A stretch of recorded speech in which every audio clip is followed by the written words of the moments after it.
as stated by the chairperson in a question, that there's a possibility that our national security has been jeopardized. And in the realm of possibilities, everything is possible. But in investigations like this, we have to have substantial evidence that there is really a violation. And so far as we have seen here, Mr. Chairman, there has been no clear evidence, clear decisions that there is a violation. And that is why we see here, Mr. Chairman, the commitment of the officers. I have yet to see clear violations, probably coming from the agency which has the primary responsibility for intelligence in this country, the NICA, of any adversarial action against the national security of our country. The answer of the NGCP is that, in fact, the NICA has officers in their premises. The armed forces, too, are open there. So I have yet to see any report from our intelligence community that the NGCP has been jeopardized in case of really assuring Philippine full control of our electric assets. And so therefore, there is really no evidence that our national security has been jeopardized as of this time. And we await, because there will be more hearings, and we await if there are really this particular evidence that may come out. On the matter of violation of the Constitution of the chairman, it's clear that the chairman can be a foreigner. Not any foreigner can be a chairman to preside. And then technical officers, it is technical, and that's why it can never be executive or managerial, because it's technical. So these are the things. And then another issue is regulatory effectivity. In spite of the fact that there may be some questions on the ERC, the law does not vest on the DOE to regulate. No. We follow the law in this regime of the rule of law.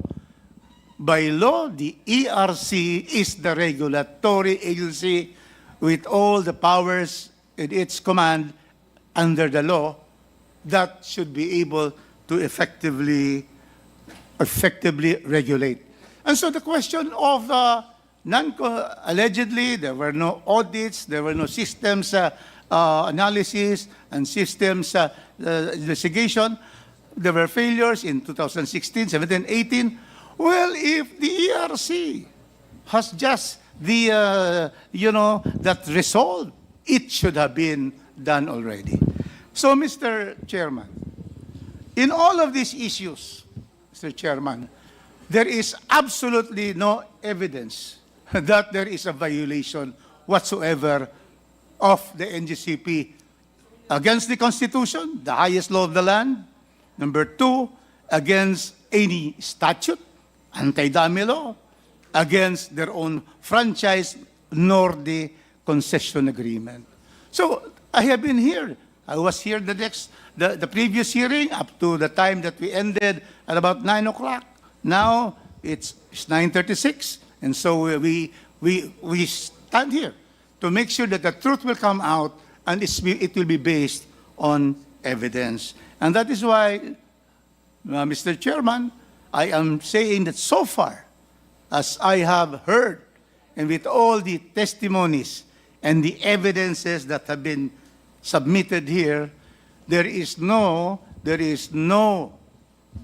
evidence that there is any violation of the NGCP, and there's also no evidence that the common good has been prejudiced under Article 12 of the Constitution. And so therefore, that is my evaluation of this. Others may not agree, but I am basing it on the Constitution, on the statutes, on the franchise, and the concession agreement. Thank you, Mr. Chairman. Thank you very much, Honorable Rufus Rodriguez.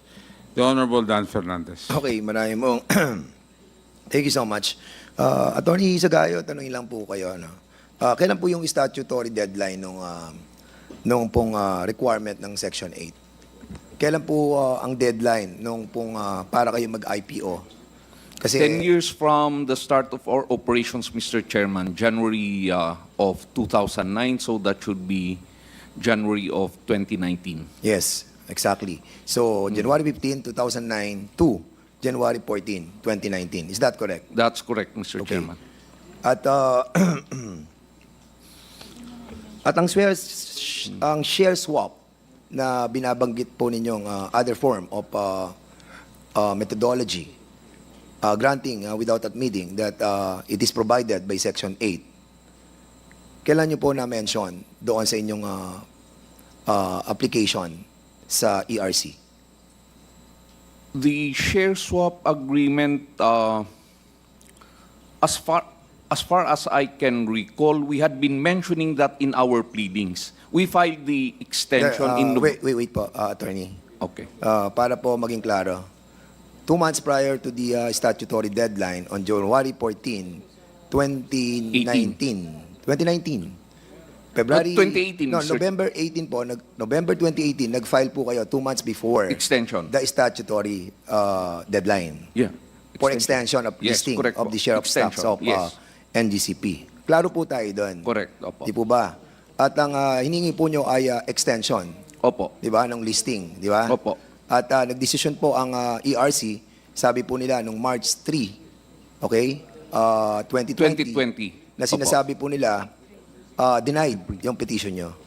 At nag-motion for reconsideration po kayo, at dinenied din po nila. Opo. And on July 2, 2021, nag-file po kayo ng motion for clarification. That's correct. Opo. At doon po, sinasabi po ninyo, gusto nyo i-clarify yung decision. Opo. And then, nag-add po kayo, altering the decision, na sinasabi nyo, pwede po ba kami mag-share swap?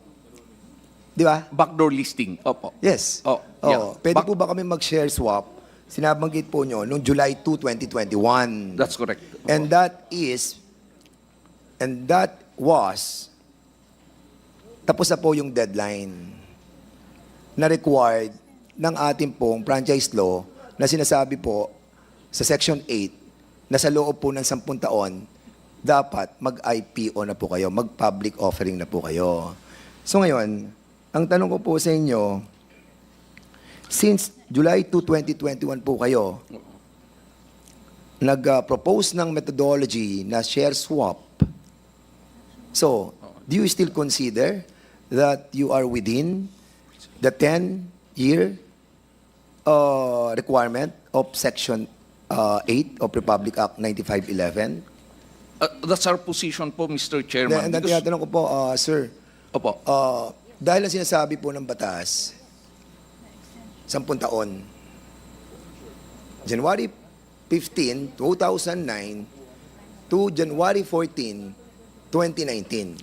Doon po kayo mag-IPO. Dapat mag-IPO po o mag-public offering po kayo doon, or considering without admitting na pwede ang share swap. Binanggit nyo lamang po ang share swap July 2, 2021. Ang binanggit po ninyo noong 2018 hanggang magdesisyon po ang ERC is all about extension. None ang share swap.